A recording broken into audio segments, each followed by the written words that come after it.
雪融化后化作春天，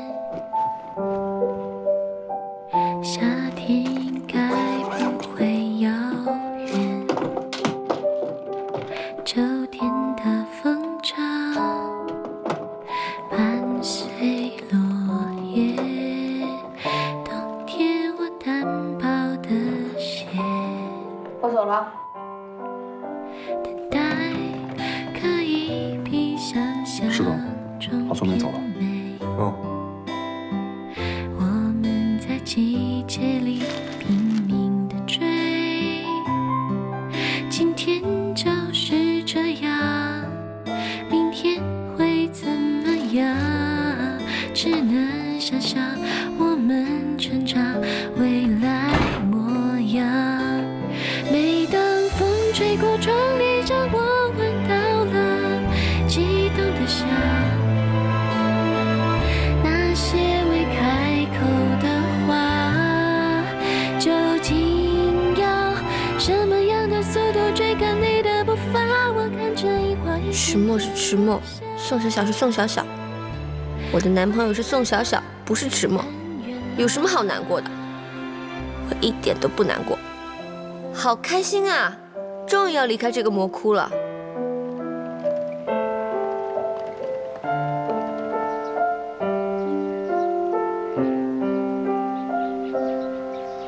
雪融化后化作春天，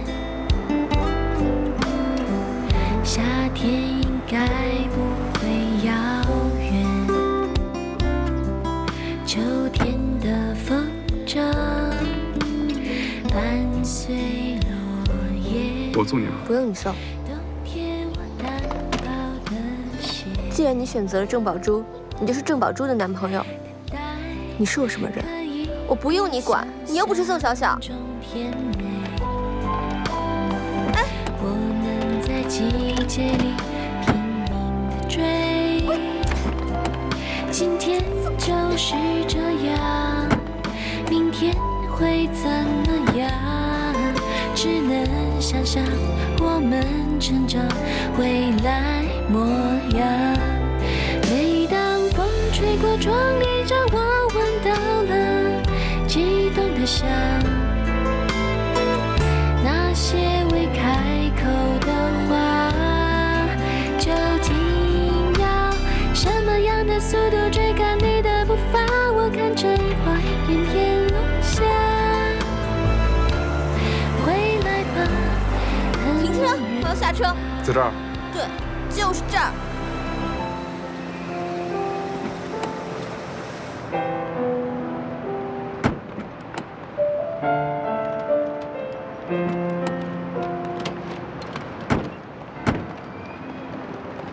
喂，你确定你要住酒店？我住在哪里都跟你没有关系了，迟总。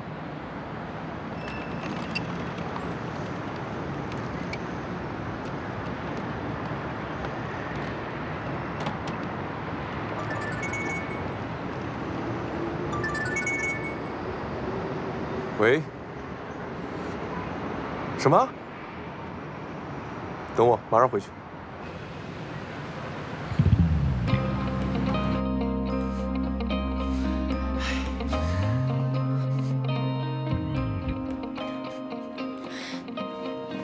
你看看你做的好事，你这是要闹哪一出啊？啊！今天的报纸、媒体头条都是你悔婚的新闻，你让我们迟氏的脸往哪儿放？哼，这话应该我来说吧。我女儿可是当着众人的面被你儿子拒绝的，现在我们整个郑氏都成了圈内大笑话。亲家公，不要这么叫啊！事到如今啊，不如啊，咱们把话说明白了。你们迟家给我一个交代，迟梦，你是现在自动离职，还是我们开董事会投票让你离开？你自己看着办。非得这样吗？迟家与郑家好歹有几十年的交情，现在我们应该想办法如何挽回郑氏和迟氏的声誉才是首先紧要的。他当初拒绝我女儿的时候，有没有想过20年的交情？声誉做到这种事还要什么声誉？你倒是认个错啊！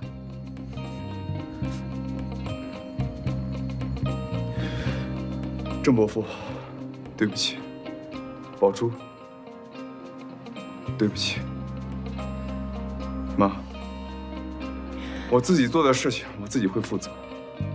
明天我就向董事会提交辞呈。墨儿，一定要弄得这么无可挽回吗？这是你儿子自作自受。要是墨儿辞职，你们郑氏在池氏集团的利益也会受影响。况且，女孩子的声誉最重要了。如果墨儿辞职了，不正好说明，即使是她辞职都不愿意娶宝珠吗？这话要是传出去，外面的人该怎么想呢？那你说怎么办？让他们再订一次婚，这次订婚要登报，召开记者会，并且澄清上一次的悔婚闹剧是为了池氏最新的产品宣传，并不是真的。这样能行吗？你放心，我们会找最顶尖的媒体来操作这次的舆论导向。以后墨儿也会真心实意地对宝珠好，不会再闹别扭了。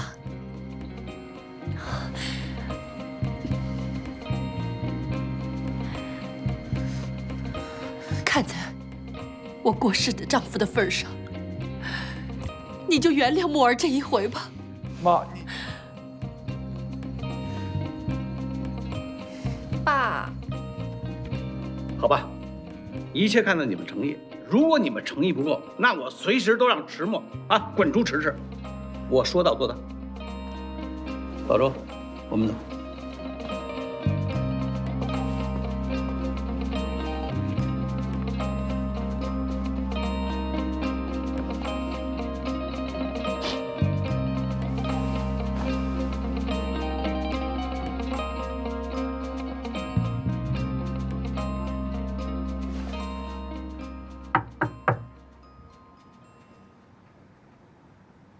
谁啊？客房服务。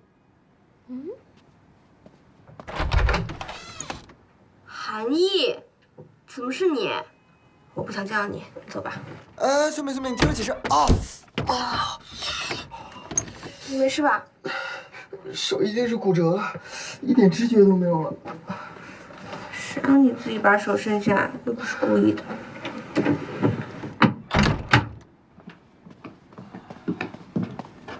就算是骨折了，也是我罪有应得。谁让我背叛我最好的朋友？聪明，我错了，你就原谅我吧。韩毅，你这是干什么？快起来！你不原谅我，我就不起来。那你就一直待在那儿，别起来了。那我就在这儿赖一辈子。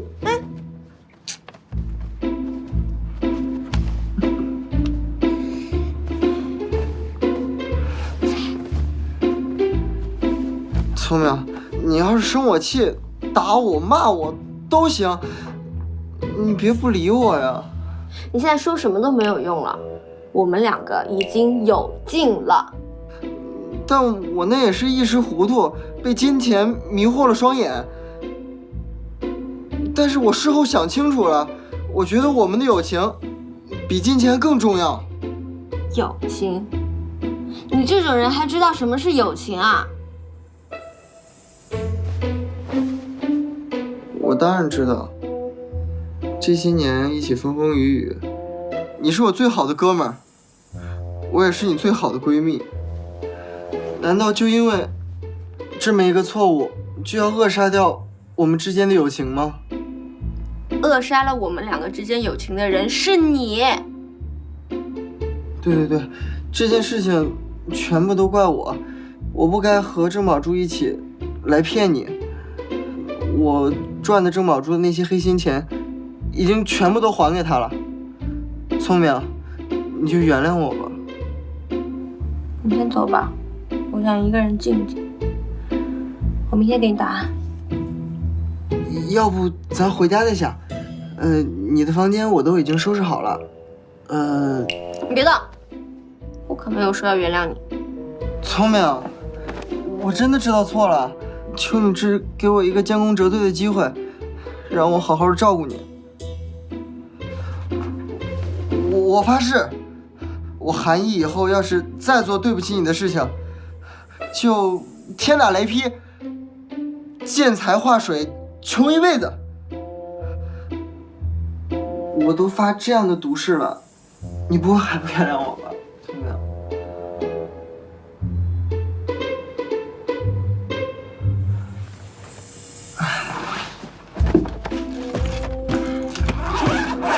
小主，我这就给你去办退房手续。走了。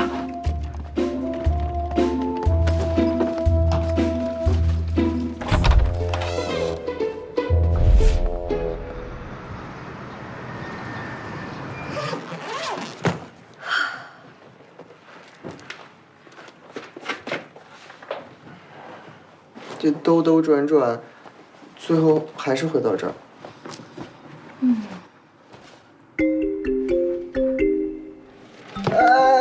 你老实告诉我，你是怎么知道我住在那家酒店的？是迟总吩咐我做的，他不放心你，所以才让我来接你。是迟墨啊？他其实还挺关心你的。他就是在替宋小小赎罪。我们两个已经没有任何的关系了。我好聪明是好聪明，他迟墨是迟墨，我们两个井水不犯河水。那宋小小呢？我提宋小小，你哪壶不还提哪壶是吧？宋小小是迟墨的第二人格，这件事你早就知道，你还跟郑宝珠联合起来骗我。不是，我跟郑宝珠早就闹掰了。不，聪明，你知道你那天哭着跑开的时候，我有多难过吗？我当时就跟郑宝珠说了，我们以后老死不相往来，井水不犯河水。你看，这自由诚可贵，金钱价更高。若为有情故，两者皆可抛啊。我还是把我们之间的感情摆在金钱之上的。说的比唱的还好听。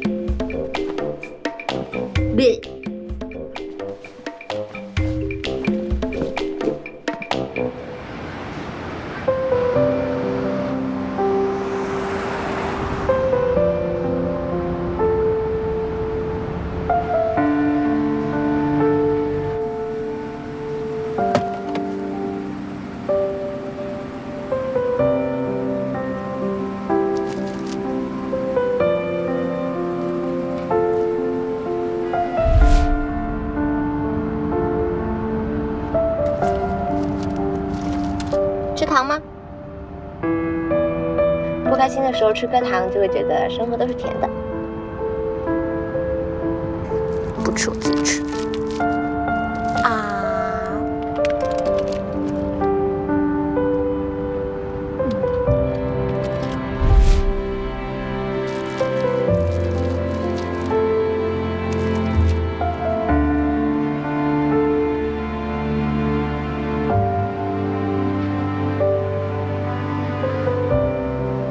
宋小小，为什么你可以什么都不顾，我却要承受这一切？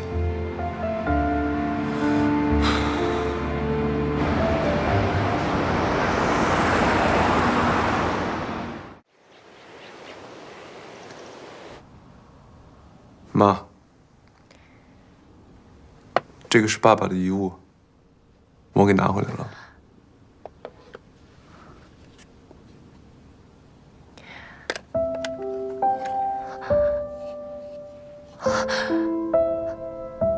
3年前，你父亲车祸身亡，留下我们孤儿寡母。这枚戒指就是在车祸现场失踪的，真没想到，他还有回来的这一天。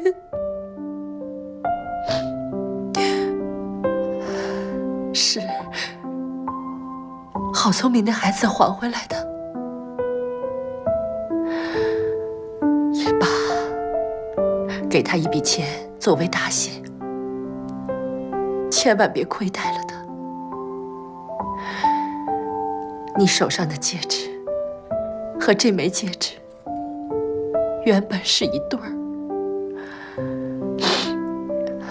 是我们迟家祖上一代代传下来的。现在你就要结婚了，也得把它再传到你媳妇手里。你是说郑宝珠吗？现在借得成这样，想必郑大小姐看不上。她看不看得上是一回事，我们送不送是另外一回事。我希望你把她亲手交给宝珠。你放心，我会尽我最大的努力，做我分内的事情。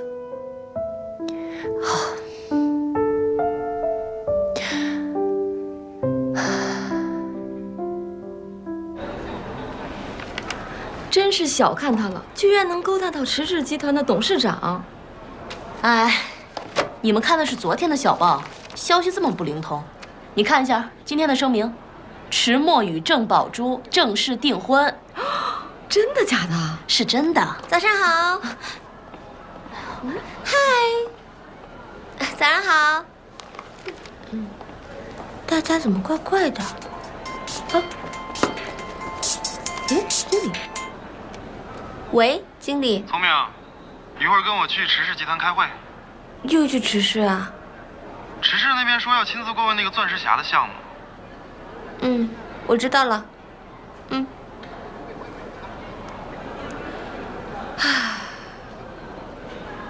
放轻松，好聪明。你已经跟那个迟墨没有关系了。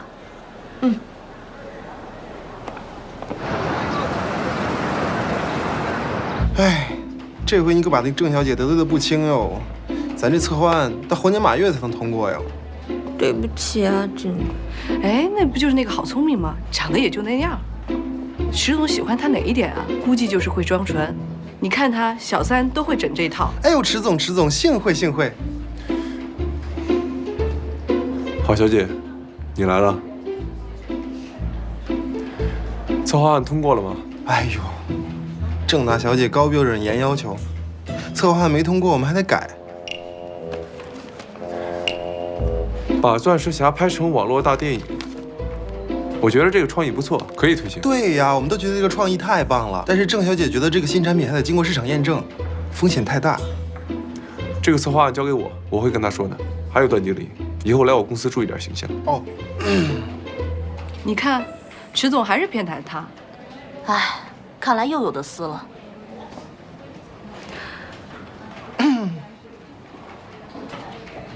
你还好吗？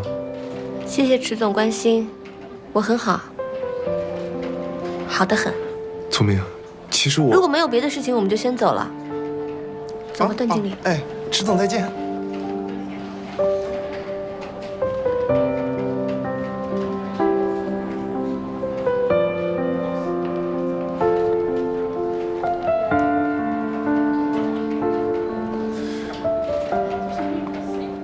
今天我又见到迟墨了，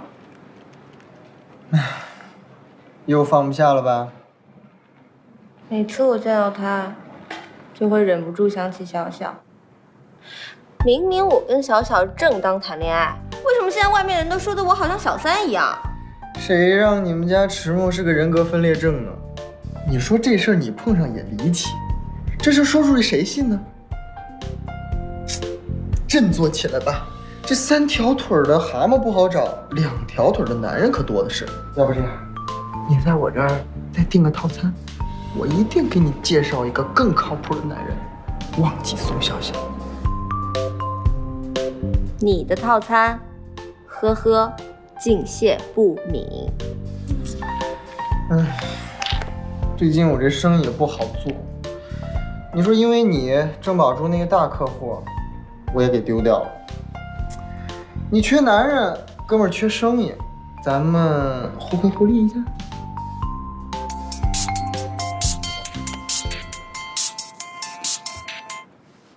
喂，爸爸。聪明啊，唐花要去北京看你了。啊？什么？聪明啊，你这都过了24岁了，到了结婚的年龄就别磨蹭了啊！再不结婚就晚了。唐花决定亲自去北京看你，你可千万别耍性子，好好接待她啊！怎么了这是？什么事这么激动啊？完了，唐花又来了，本命年果然不吉利。唐花？又是谁啊？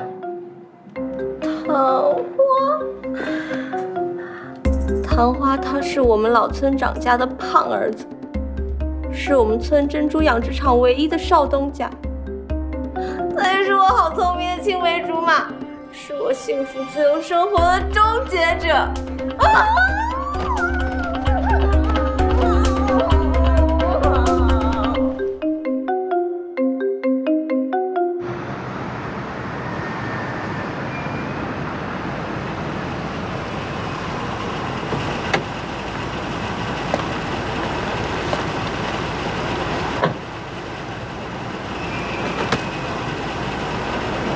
哦，这么高啊！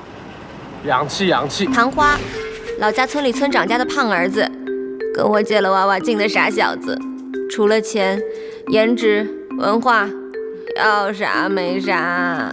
我笔下的女主千回百转，最终兜兜转转还是落在了英俊而多情的男主手里。从此，王子和公主快乐的生活在了一起。为什么残忍的现实，在我已经够糟糕的时候，还要来这么重重的一击，让我连追寻真爱的机会都没有？不行，我不能坐以待毙。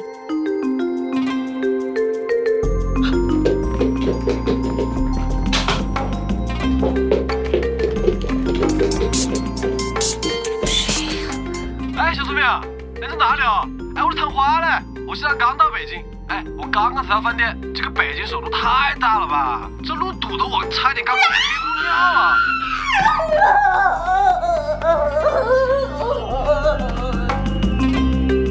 小聪明啊，你要镇定啊！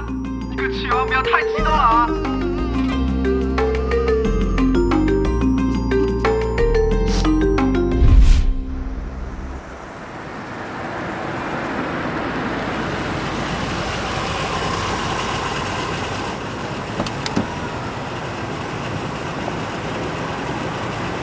我约了著名的德威大师拿设计好的婚纱，我已经到了。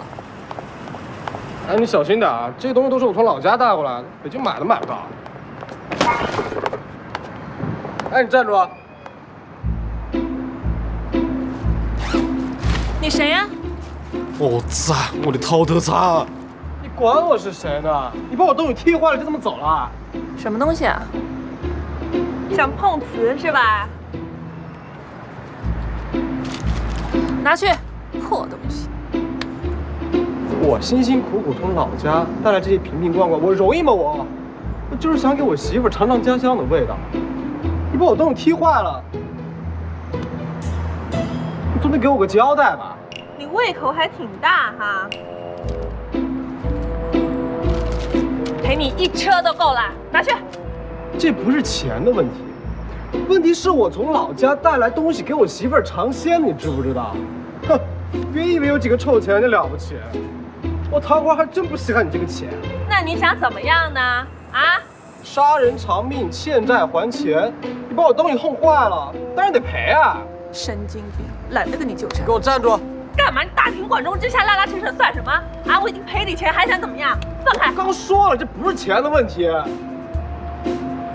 全给你，全给你够了吧？你不就想是讹诈吗？也不打听打听我是谁，小心我让你吃不了兜着走！我管你是谁呢？你把我东西碰坏了！乡巴佬，我警告你啊！你再不放手的话，我报警啦！我凭什么放开你？你把我弄坏了呀！放开！我让你放开！不放！你哪来的？你干嘛呀你？你谁呀你？关你什么事儿？放开他！你谁呀你？放开他！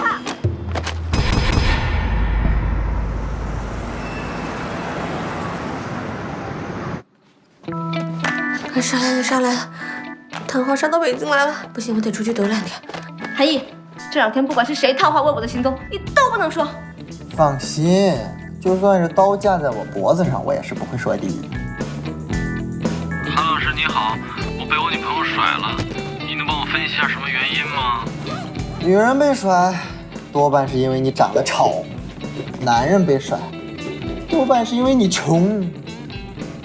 韩老师您好，我跟我男朋友分手半年了，可每回节假日他都给我发短信送祝福，他到底什么意思呀？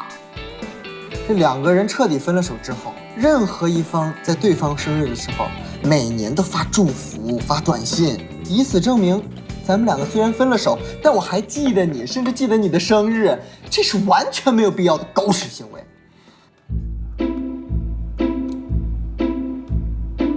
包可够多的啊！把那个打开看，都有什么东西？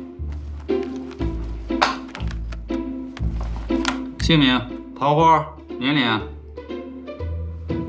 我今年本命年，您猜我多大？不是，警察叔叔啊，我犯什么法了？是？您这像犯人一样审问我，这不太合适吧？我不就带了一兜子钱吗？这有钱也犯法呀？那我问你，你带那么多现金做什么？我娶媳妇儿啊！我媳妇儿在北京，我带钱带她回家结婚的。你媳妇儿呢？是啊，我媳妇儿说今天来接我，怎么也没见人呢？您等等啊，我打个电话。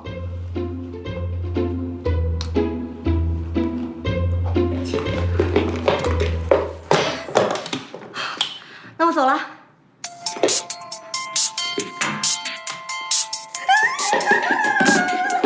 怎么了？哎呦，要不要接？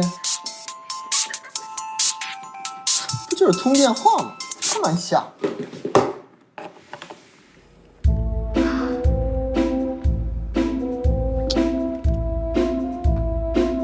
哼，我媳妇手机应该是没电了。这没电了，肯定找不着我吧？哈，你别用这种眼神看着我，我没骗你，我真没骗你们。那这样吧，你还有别的能联系上的人吗？哎有，我老丈人肯定知道。赶快打。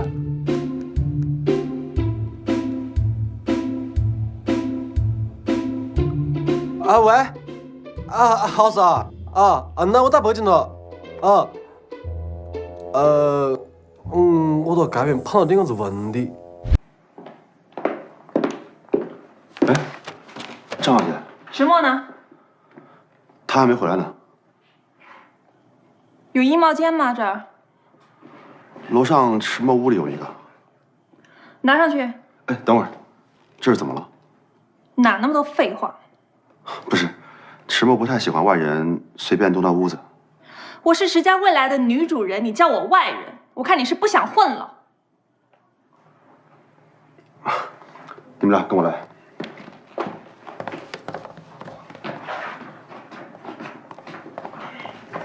换上去。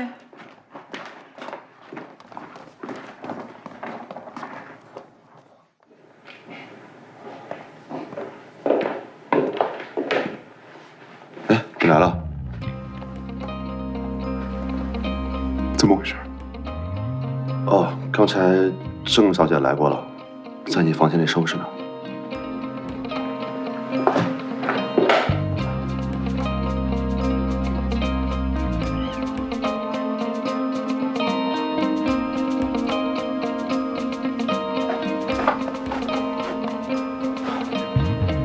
你在这干嘛？试婚纱。郑宝珠啊，我们还没结婚呢，你现在就迫不及待的想进入我的生活了，是吗？去旧迎新，你该做好迎接新女主人的准备了。这2天我会搬进来，这件事情呢，阿姨是知道的，阿姨也是支持的，要不然你可以问她。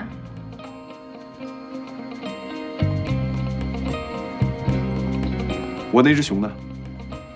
什么熊啊？就是我放在房间里的泰迪熊。什么熊？哦，那破熊啊，扔了。扔了。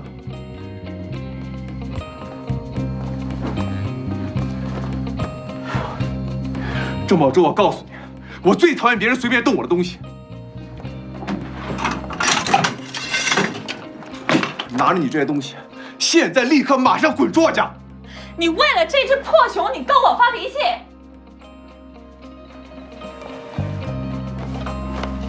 还给你！你那么紧张那只熊，难道是好聪明的？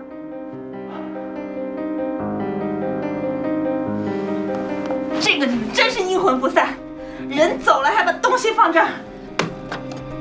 郑宝珠，郑宝珠！贱人！贱人！贱人！贱人！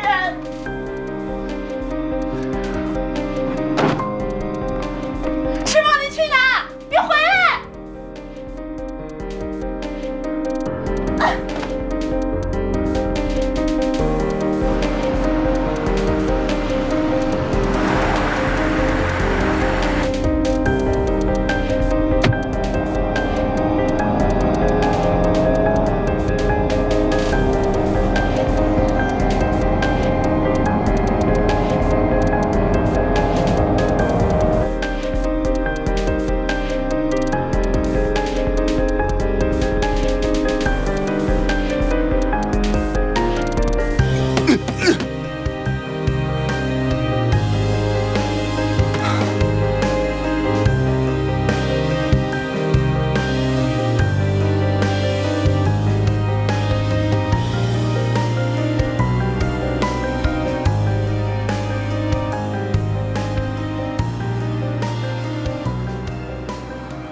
怎么不走了？手机关机，他应该也找不到我。哎，不对，韩毅，是我这个右眼怎么一直在跳个没停呢？哎呀，你那是用眼过度，眼睛疲劳了。敷张面膜，放松放松啊。对，我总觉得是有什么倒霉事儿即将发生。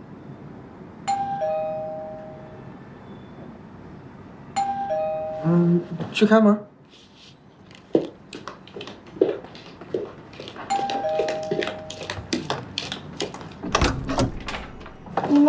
你们找谁？聪明啊，那是我嘞，唐花嘞。我今天刚到北京的。唐花？那，哎，你干什么去啊？唐花，你怎么刚到北京就招惹上警察了？你惹什么事儿了？没有。哎，这警察叔叔是为了保证我的人身和安全送我回来的。哎，警察叔叔，我已经到了，你可以先走了，谢谢啊。辛苦了啊，拜拜啊，辛苦了。哎呀，哎，你好。哟，你看你多瘦啊，这。哎呀，哎，聪明啊，这就是我们家。哎呀，蛮好的嘞。哎呦，极好的。哎，师傅，来抽个烟不了？来了。不。北京市内禁止吸烟。哦，那算了。好的嘞。哎呀，真的蛮好看的嘞。这就是你乡下来的未婚夫啊！瞧他那一身 A 货，我别管是 A 货还是真的了，反正赶紧想办法帮我把这个活菩萨给请走。唐花，哎，聪明啊，怎么了？你今晚先在这里将就一下，明天我出去陪你找一个酒店，然后陪你在北京逛一逛，过几天就回去吧。啊，不是，我又不是来旅游的，说我要回去，也要带着堂客你一起回去不？哪个是堂客？请讲普通话。这个二愣子是认准我了，你不是出奇的点子多吗？赶紧帮我想想办法。没问题，看我的。你是唐花是吧？啊，对，唐花。你好，师傅。这好聪明，是我的女儿啊！她在我这儿住，吃我的，穿我的。你要想带她走，先拿50万。多少钱？50万，50万。等一下啊。够吗？我好厉害呀！50万就把我卖了！你管那么多，我现在自由，赶紧走。走什么？他不是我的男朋友，他是我的合租室友，也是我的好闺蜜，她叫韩毅。吓死我了！我还以为真的是抓着你不放的坏人呢。那个，初次见面，请多指教。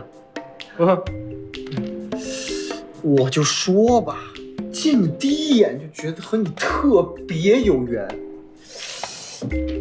你在这儿就住下吧，把这当自己家，随便住，住多久都行。住那屋，我屋啊，想住就住。真的？你别骗我啊！要的，蛮好的。见钱眼开，没骨气。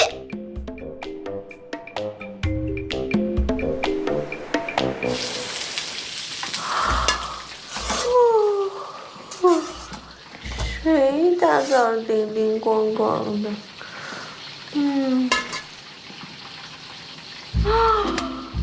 韩毅，太阳从西边出来了，领导竟然在亲自做早餐，竟然还做了这么大一桌。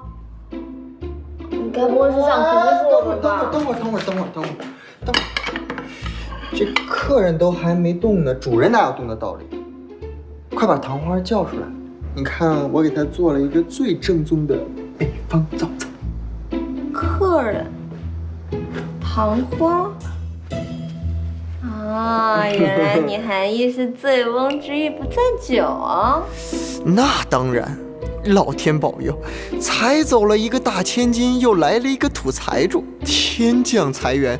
无论用什么办法，我一定要留住这位财神爷。哪里哪里。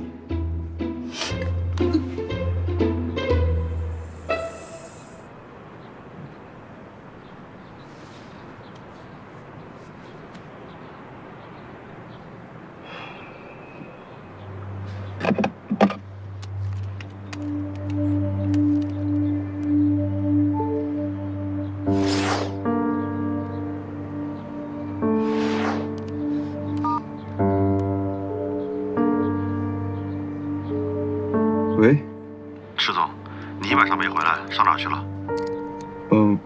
我昨天晚上喝多了，宾馆住了一夜，一会儿回去。哦，那个郑小姐要我问你什么时候陪她去见婚礼策划。最近事情很多，让她等着吧。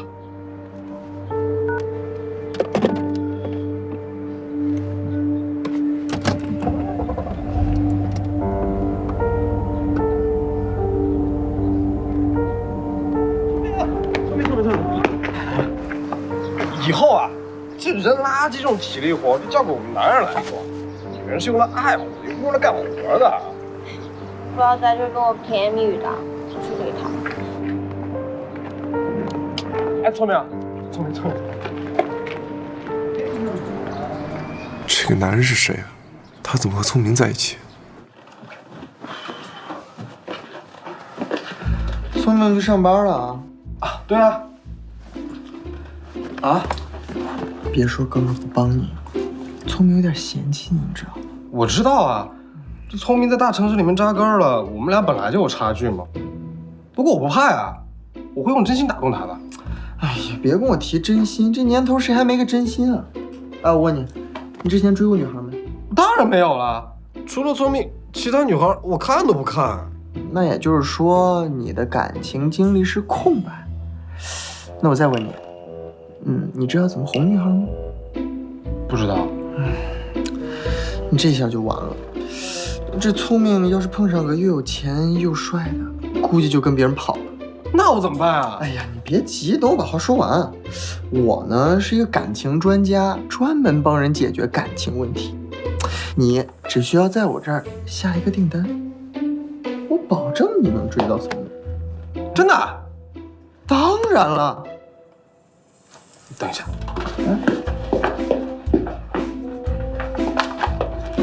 成交。去，只有多没有少，你赶紧跟我说那。哎呦嘿，这又是哪个姑娘给我送的花啊？哎，花里有卡片，让我来看一下。哦，我最爱的小聪明。你是我今生的唯一，我愿意陪你一起变老，让你做我手心里的宝。小聪明，是好聪明吧？估计是。他怎么这么厉害？居然有第三个男人。第三个？干嘛呢？这大上班都杵在这儿。哎呦，池总好，池总好。有人给咱们公司的好聪明送了这么大一束玫瑰花呢。玩物丧志。快点！哎，保安，过来，把这花都拿走。哎，快点，快点！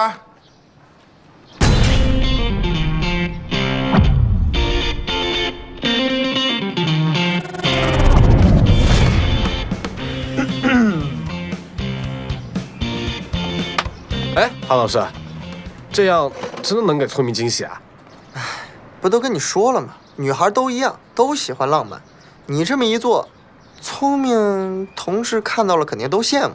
这事儿我保你成功。先求爱，再求婚，完了顺便在北京把婚礼也给办了。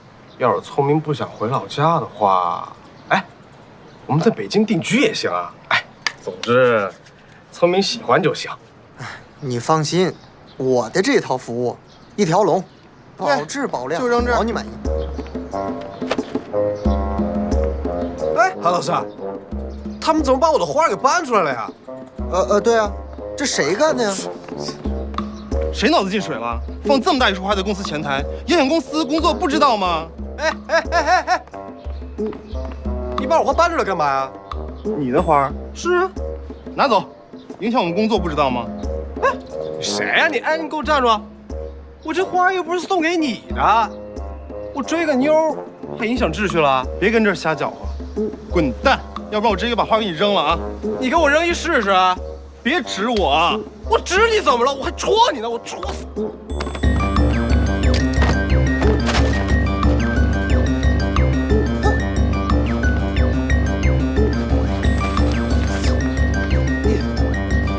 你赔了我！哎，你干嘛？你干嘛？我的东西！哎呀！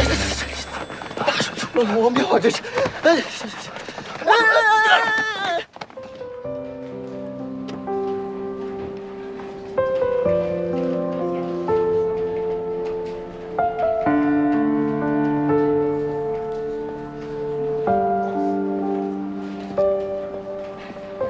哎，聪明，快来看，楼下打起来了！打架有什么好看的？那不是经理吗？还有一个给你送花的。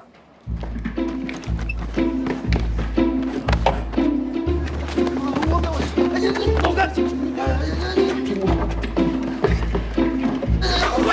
们几个！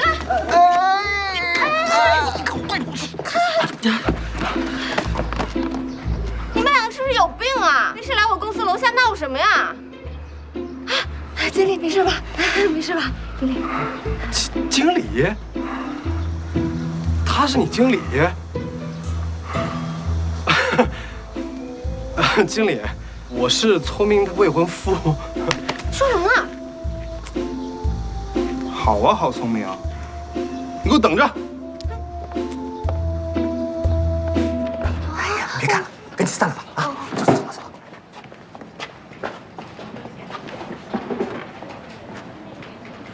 好了，你的心意我知道了，没什么事儿，你们俩先回去吧。有什么事儿晚上再说啊，晚上再说。好，先回去啊。好。说什么也要给唐花找一个酒店，韩毅那个贪财鬼见了他，就像是蚂蟥见了血，一定是忽悠他定制什么求爱套餐了。再这样下去，以后指不定闹出什么事儿。看来那个男人也是好聪明的追求者。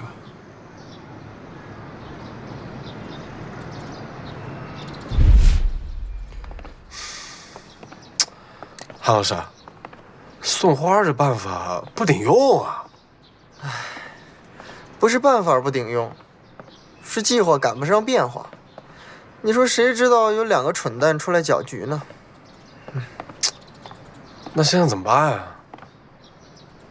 别担心，我还有后手。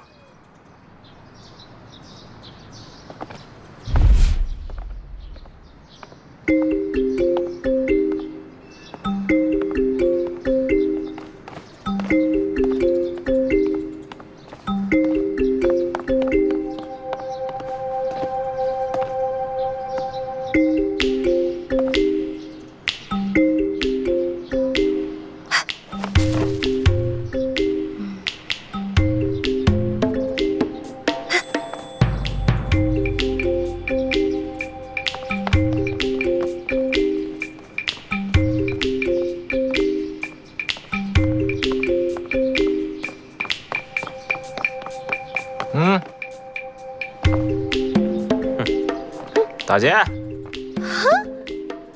打劫！废话啊！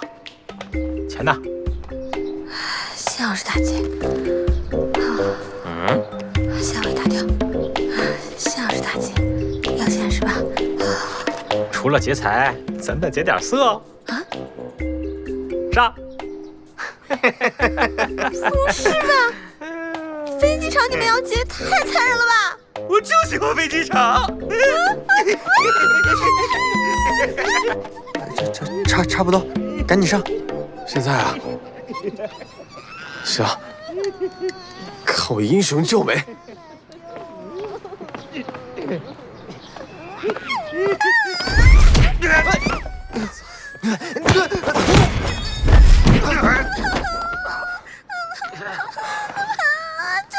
没事吧？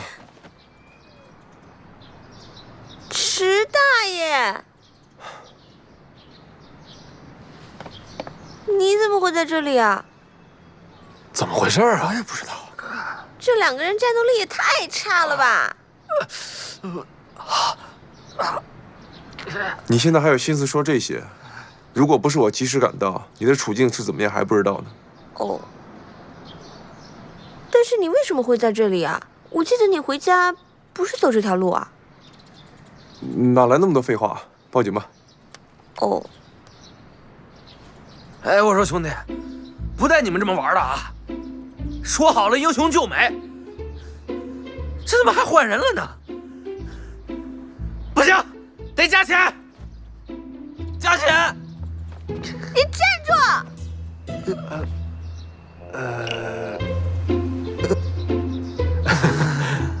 糟糕，惨了！胆儿够肥的呀！馊主意一箩筐接着一箩筐的。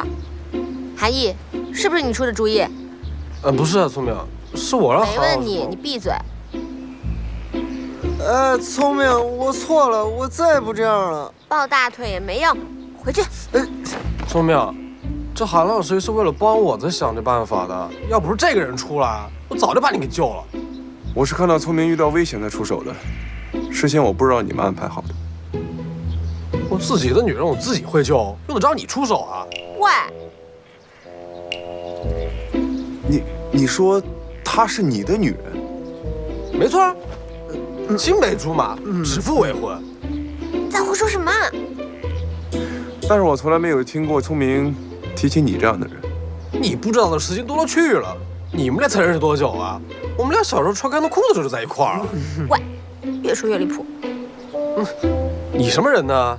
不是我们俩什么关系？关你什么事儿啊？我是他上司。又是上司啊？不是，我当什么人呢？聪明，我们家也有产业，以后我让你当老伴娘，别再跟人打工。真是丢死人了。今天的事情算我多管闲事，但是我告诉你，以后再遇到这种事情，最好别让我看见。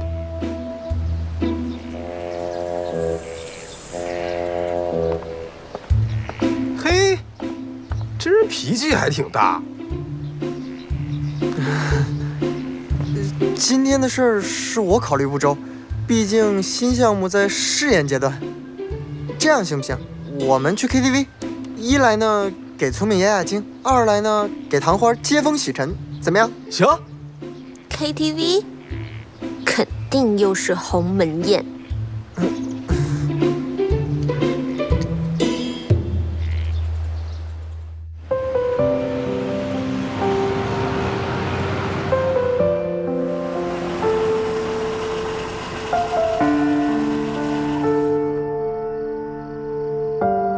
你不知道的事情多了去了，你们俩才认识多久啊？我们俩小时候穿干的裤子就在一块儿了。喂，越说越离谱。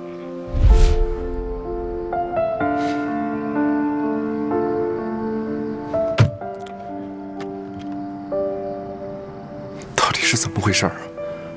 我又不是宋小小，为什么会这么难过？现在有个叫唐花的来照顾好聪明，我应该觉得高兴才对啊。但是，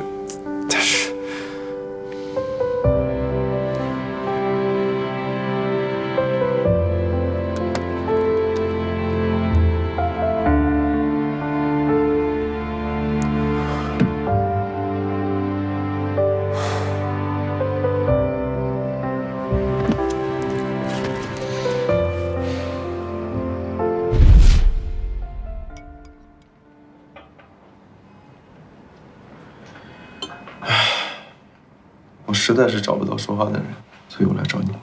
没关系，医生跟患者之间偶尔也会聊聊天。放心，我不会收你诊费的，当然你也不会在乎。最近怎么样？亚人格还经常出现吗？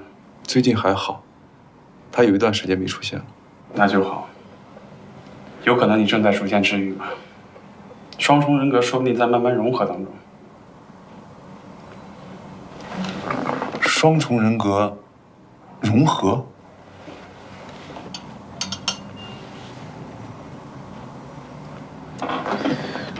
我不知道什么原因，但是我感觉我好累，好累。这就奇怪了。一般来讲，患者在逐渐治愈过程当中，会感到很放松。怎么你就恰恰相反呢？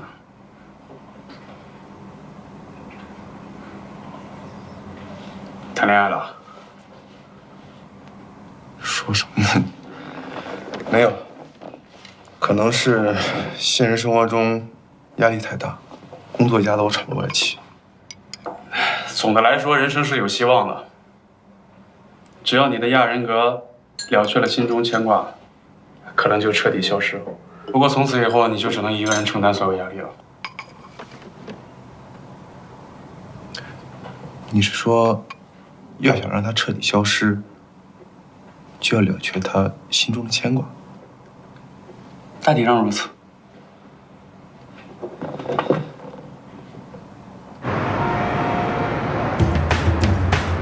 来，就是到了，哎，别走啊！这边，哎，这边来，聪明，你们怎么都在啊？你男朋友今儿下午来公司，非得请我们这帮跟你关系好的同事过来搓一顿。是啊，还送我们好多好吃的。对，我已经吃掉一桌了。他不是我男朋友，谈话啊，过来坐，哎，过来。那不是韩老师说的吗？要先追你，就要先讨好你的朋友们。我们同意。亲爱的朋友们，那今天晚上吃好喝好，所有东西我全都请客，好不好？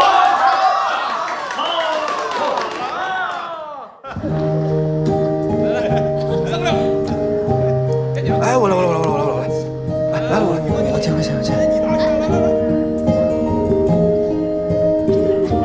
后来，我总算学会了如何去执行。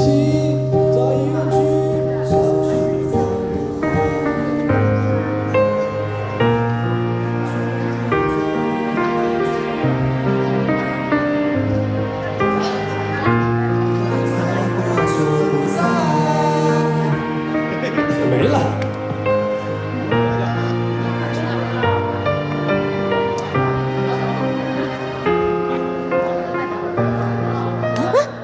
自己干嘛呢？宋小小，你还在想那个行踪飘忽不定的神秘帅哥呢？哎呦，想他就打个电话给他嘛，我来打。哎呀，美丽，不要打。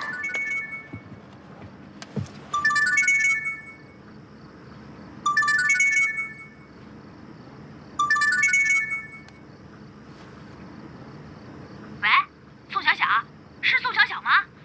还活着的话，赶紧来上艺术 KTV， 你今天遇上对手了。聪明那个土豪未婚夫，捎带聪明回乡下结婚呢。好歹聪明那么喜欢你，你要不来，你就是龟蛋。哼，你疯啊！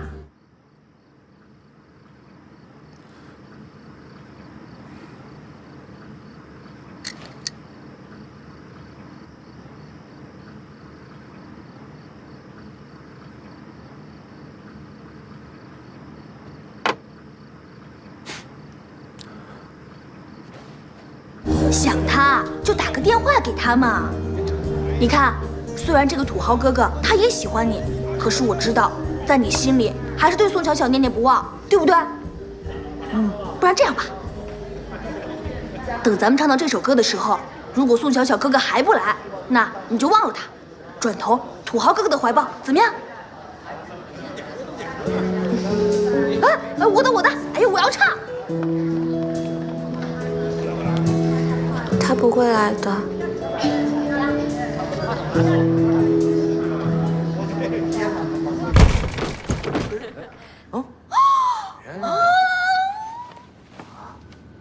小，还没散场吧？看来我来的正是时候。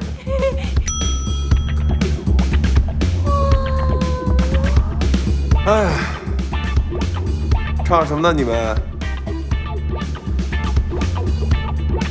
好心分手？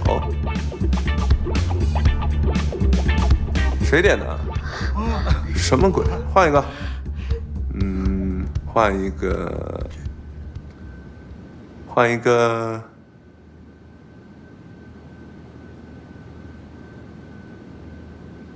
今天你要嫁给我，好不好？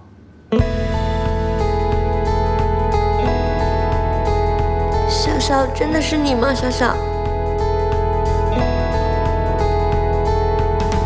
我回来了。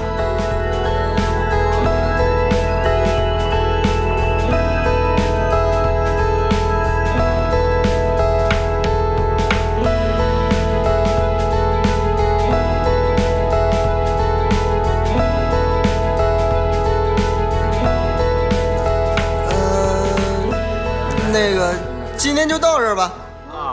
大家先撤吧。啊，先撤吧，先撤。不好意思，快走！唱够了。这改天啊，改天啊。走，别拉我讲事。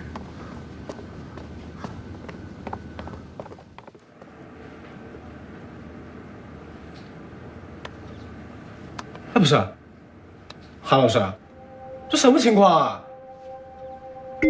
哎呦嘿，这真是大水冲了龙王庙，一家人不认一家人呐！来，我给大家介绍一下，这位呢是聪明从老家来的未婚夫，这位呢是聪明的男朋友。男朋友？前男友。他上次还说是聪明的上司呢，怎么又成前男友了？我怎么那么烦有人骗我呢？不是，我跟你讲，他跟下午那不是一人。他叫宋小小。什么宋小小，宋大大？但是下午我们碰到那个人，他叫迟墨，他叫宋小小。他们两个人虽然长得很像，但是不是同一个人。只是长得像，不是一个人。谁信呢？哎，郝聪明是我的未婚妻。这小子打哪儿冒出来的呀？戴链子那哥们儿，我警告你，郝聪明是我女朋友，懂吗？你女朋友？我呸！她是我的人。你觉得凭你有什么能跟我抢的？你给我放！行，有种，行，是爷们儿，咱俩就来比比。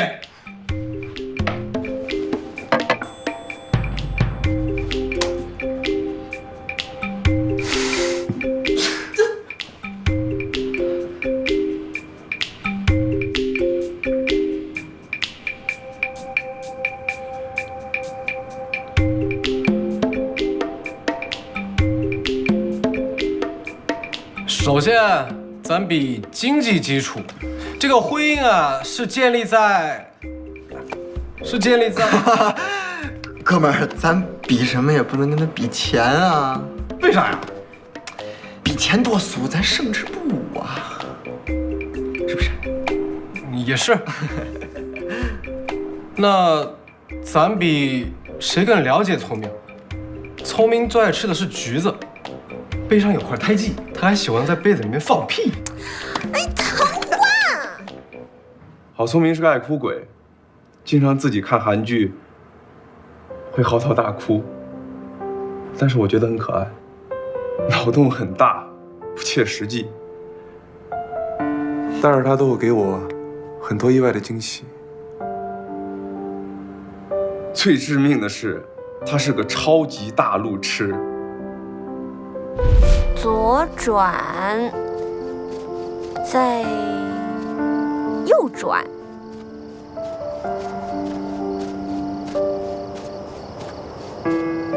岔路口没有岔路口啊，连东南西北都不认得。郝聪明最喜欢的是抱着我的脖子。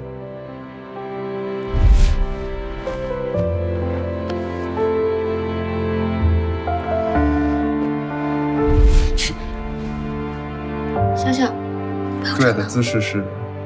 打住！咱不比这个。我们比，咱比喝酒。好，我跟你比。哎，对，喝酒比喝酒好。要是我输了，我就暂时不带聪明回家结婚了。那要是你输了呢？如果我输了，你跟郝聪明的事儿，我绝不插手。行，来。来。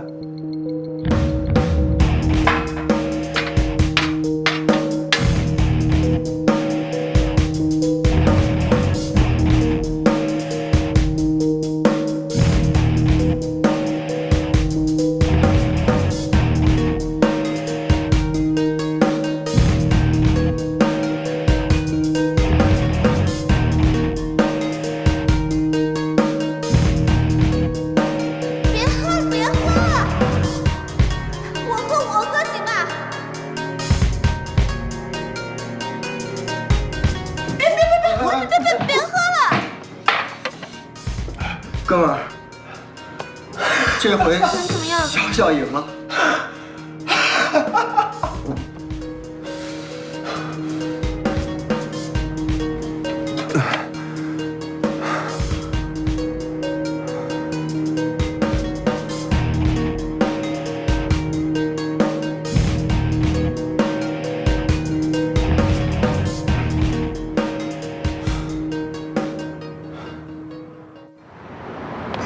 小心！正好。不要离开我！不要，聪明，聪明，聪明啊！我喜欢你，我真的喜欢你，聪明，聪明，不要离开我，不要离开我。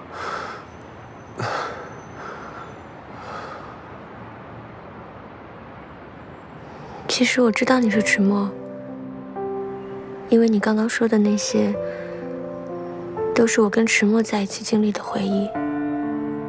但是，对不起，因为我喜欢的人应该是宋小小才对。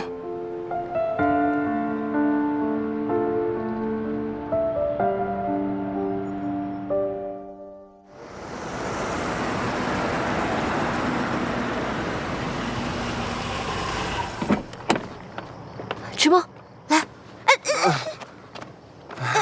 站稳，小心，小心啊！宋总助，郝小姐，怎么回事？我从没听他喝这么多过。给我，让我来就可以了。郝小姐，对不起，您可能就不太方便进去了，因为郑小姐刚回来，所以。哦，好的，我知道了，我会自己打车回去的。谢谢你，宋总助。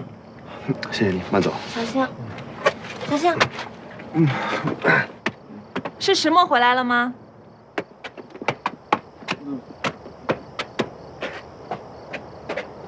怎么喝那么醉啊？明知道明天订婚还喝那么多，人呢？啊，不用了，我来就可以了。谁送他回来的？那么快就走了？不会是郝聪明吧？不是，是代驾，他已经走了。是吗？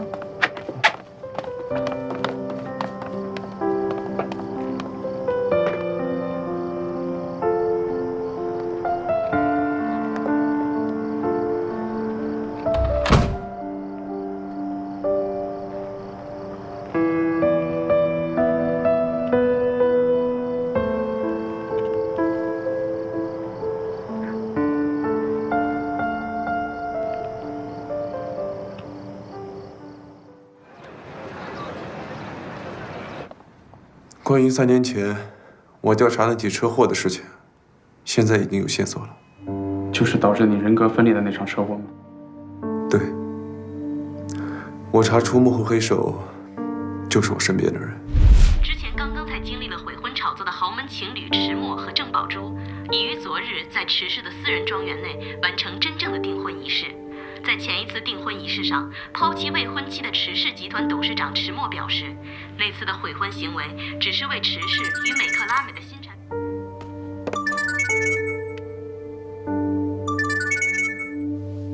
喂，池总，您之前托我查的事儿有眉目了。根据您提供的那个手机号码，我们查到有个人在这期间使用过这个号码，特征跟您说的相符。照片我已经给您发过来了。现在吗？对，在您的邮箱里。照片上的人外号叫刀疤，郝小姐的读者会之后的绑架案件，还有农家乐都是他所为。我们顺着线索还打探到，在3年前，刀疤曾欠下一大笔高利贷，不过没多久，他那笔高利贷就顺利还清了，而且还有钱继续豪赌。3年前？3年前大概什么时候？大概8月左右。对方对您的行踪了如指掌，能第一时间得知您的动态。根据我的判断，嫌疑人很可能就在您的身边。身边人啊？对，那就棘手了。确实是这样，我对他真的是防不胜防。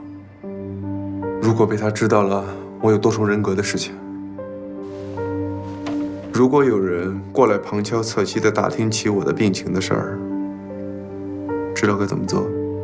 我知道，第一时间通知你。哎呀，说起来我这样还要学做侦探的天赋呢。想太多了你。那是什么呀？这个新到的，要不试试？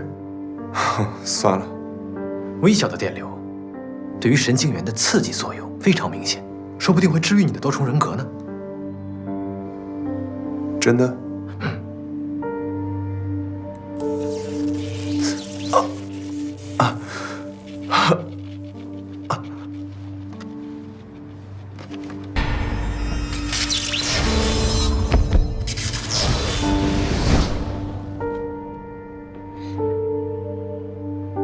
感觉怎么样？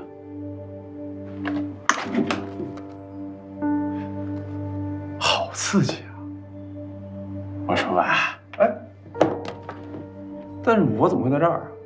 别装了，刚才你还说过，如果有人来问起你的病历，就让我第一时间通知你，因为你怀疑幕后黑手是身边人嘛。放心吧，我会照办的。对，原来如此啊！池墨已经深入调查3年前车祸的事儿了。哦，对，上次开的药都吃完了吗？吃完了，效果还不错。我再给你开一些，等到你的症状稳定了以后，就不用再依靠药物了。好。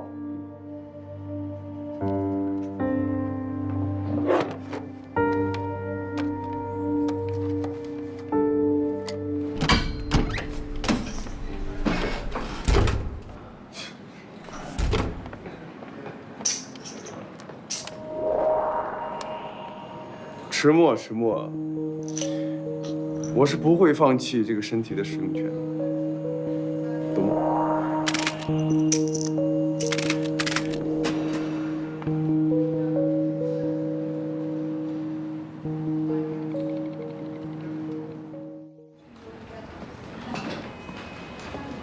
池总好。哎，池总今天怎么了？池总看起来心情特别好的样子。我感觉池总今天别有风味的样子。别有风味？对呀。得了吧，人家是你上司，又不是一道菜。好笨蛋，好笨蛋。老板，怎么是你在这儿？郝聪明呢？老板，你忘了吗？瑶光之星的发布会一结束，郝小姐就回美克拉美了。啊，我记得，我就是说啊，这个工位暂时不用收拾出来，因为郝小姐随时可能回来工作啊。这件事情你也已经嘱咐过了，宫位的一切都按郝小姐离开时候的样子，不准移动。对，我最近啊，工作太多，有点累。那你继续工作吧，啊。Well done。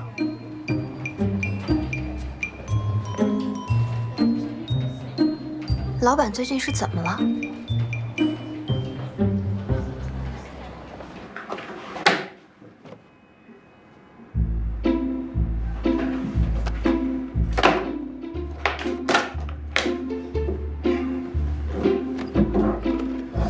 完了！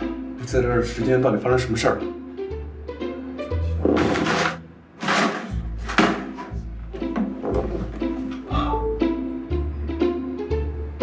这么多短信啊！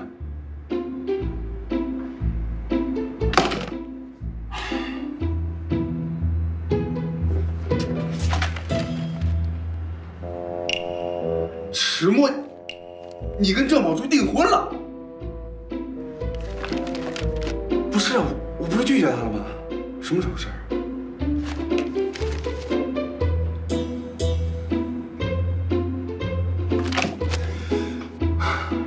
迟墨，你真能跟骗！哎呦，怎么办啊？你跟郑宝珠订婚，你用我的身体跟郑宝珠订婚，大哥，聪明怎么办？你没有想过啊？我得跟聪明解释一下。